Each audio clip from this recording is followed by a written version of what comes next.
गीता, गंगा, गायत्री और गौ सेवा से प्रेतत्व से मुक्ति। जो प्रतिदिन सुबह स्नान करके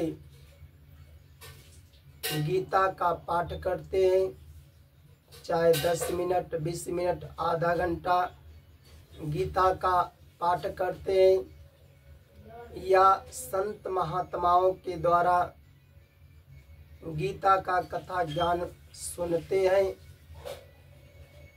माता गंगा में जा कर के किसी पर्व त्योहार पर या इसी तरह स्नान करते हैं, पूजा करते हैं, जो गायत्री का जाप करते हैं, अपने घर में एक गौ माँ, चाहे 1, 2 कितना भी गौ माँ को रख कर सेवा करते हैं, उसके घर में भूत प्रेत का निवास नहीं रहता है। इसी पर आधारित एक कथा है, पर सच्ची कथा है, ध्यान से सुनो। भगवान श्री कृष्ण के मुख से निकली हुई यह सत्य अमृतवाणी है, सत्य घटना है। जो इसको श्रवण करते हैं, सुनते हैं और पालन करते हैं, उस व्यक्ति को मोक्ष की प्राप्ति होती है। एक नगर था, नगर के बाहर एक स्थान था। उस स्थान के विषय में, वह स्थान आसपास के जितने गांव थे, क्षेत्र थे, सभी लोग उस स्थान को जानते थे। वहां पर दुर्गति आत्माएं निवास करती थी। दुर्गति आत्माएं निवास करती थी, भूत प्रेतों का निवास था, डेरा था। कुछ लोग, अधिकांश लोग भूत प्रेतों पर विश्वास करते हैं, कुछ लोग नहीं करते हैं। देखो, जो जन्म लेते हैं ना, जन्म के साथ उनका मृत्यु भी निश्चित हो जाता है। और मृत्यु से पहले जो लोग जहर खाकर मर जाते हैं, फांसी लगाकर मर जाते हैं, पोखरा तालाब में डूबकर मरते हैं, उसका आत्मा भटकता है, भूत प्रेत का धारण कर लेते हैं। जैसे मनुष्य मरते हैं, आत्मा चला जाता है, उसी तरह जब उनका भी समय पूरा हो जाता है भूत प्रेतों का, तो उसका भी आत्मा चला जाता है। तो उस स्थान पर दुर्गति आत्माएं निवास करती थी, भूत प्रेतों का निवास था। उस स्थान के समीप ही एक स्थान था। उस स्थान के जो मालिक थे, वह मालिक स्वामी जी के भक्त थे।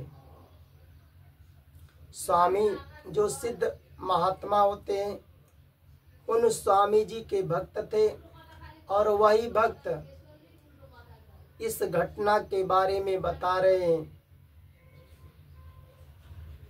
अब वहां पर जहाँ दुर्गति आत्माएं निवास करती थी, भूत प्रेतों का निवास था, वहाँ भूत प्रेतों ने विचित्र विचित्र पशु पक्षियों की भयानक भयानक आवाजें बोलते थे। और यह घटना दिन को कम पर रात को ज्यादा होता था।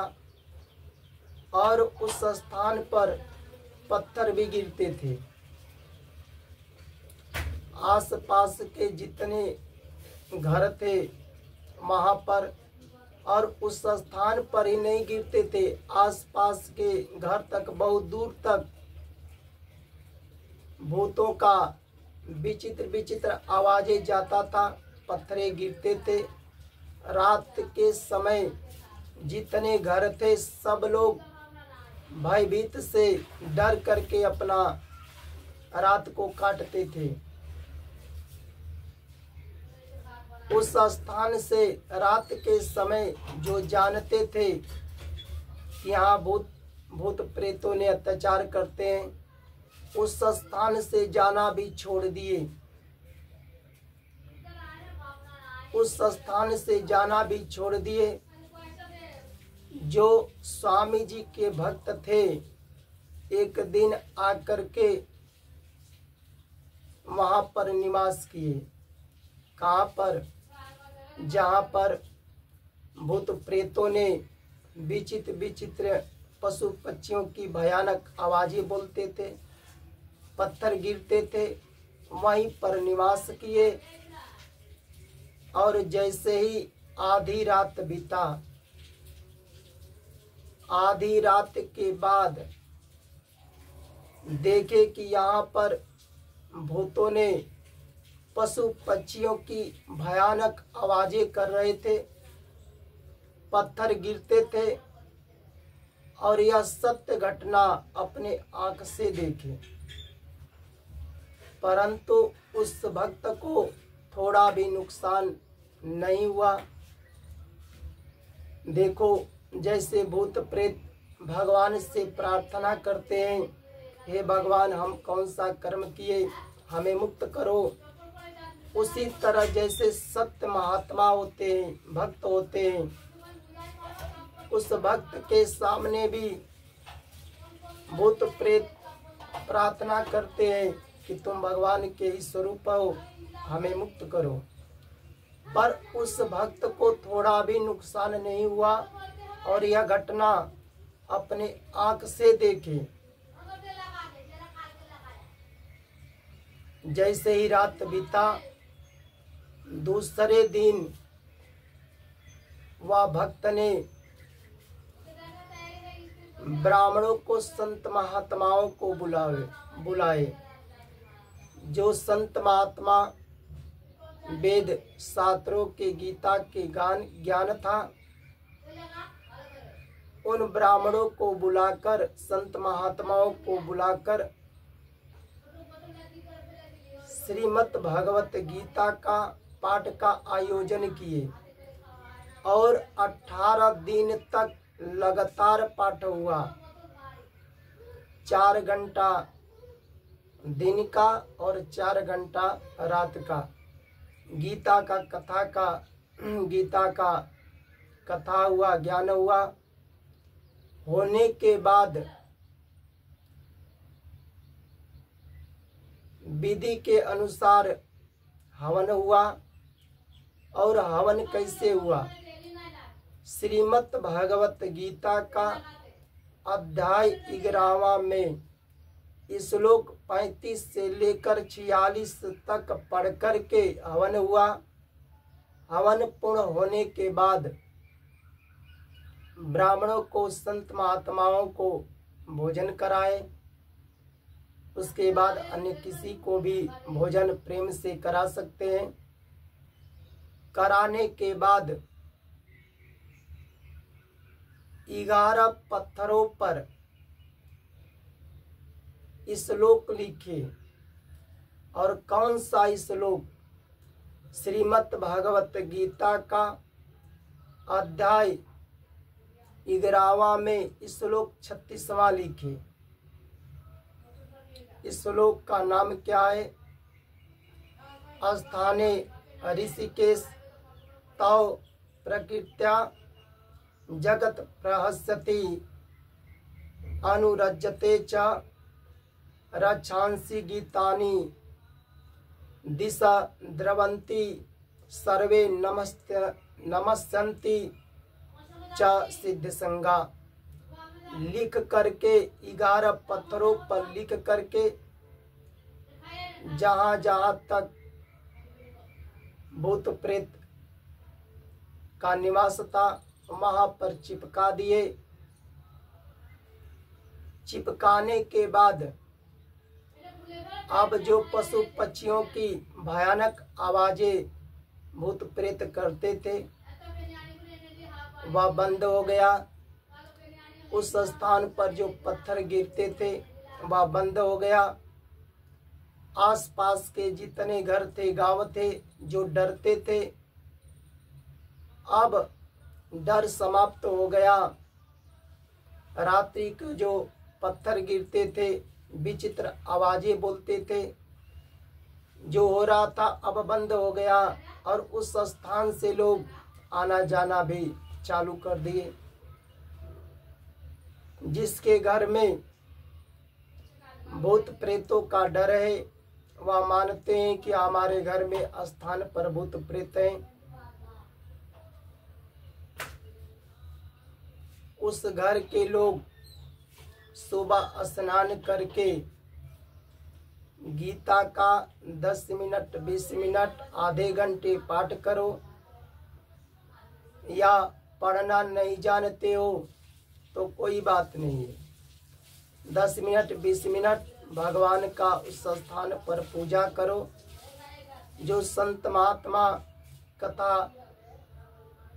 ज्ञान देते हैं उसे सुनो।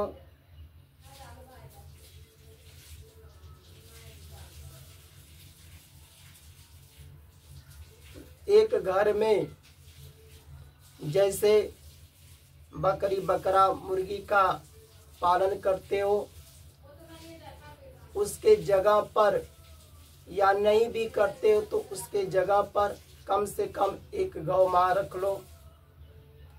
उस गौ माता की सेवा करो, अच्छे से चारा पानी डालो। पर जैसे अपने शरीर की सेवा करते हो, जाड़ा में, गर्मी में, बरसात में जैसे सेवा करते हो, जाड़ा में ठंडी लगती है तो कपड़े की व्यवस्था करते हो, गर्मी में गर्मी होती है तो कूलर पंखा का व्यवस्था करते हो, मच्छर मत काटे उसका व्यवस्था करते हो, बरसात में पानी ऊपर न पड़े उस तरह व्यवस्था कर, उसी तरह गौ माँ की रखकर सेवा करो। किसी पर्व त्योहार पर या इसी तरह जाकर माता गंगा में स्नान करो, गायत्री का जाप करो। उसके घर में भूत प्रेत का जो निवास है, भय है, वह नहीं रहेगा। जिसके घर में लोग प्रतिदिन गीता का पाठ करेंगे 10 मिनट 20 मिनट, या भगवान का पूजा करेंगे, संत महात्माओं का कथा सुनेंगे, गौ माँ की सेवा करेंगे, गंगा स्नान करेंगे, उसके घर में भूत प्रेत का निवास नहीं रहेगा। लोग धर्म को मानने वाले हो जाएंगे, संतों का सत्संग करेंगे, जो संत कथा ज्ञान को देते हैं भगवान की तरह उस पर विश्वास करेंगे। जय जय श्री राधे राधे, जय भगवान श्री कृष्ण की।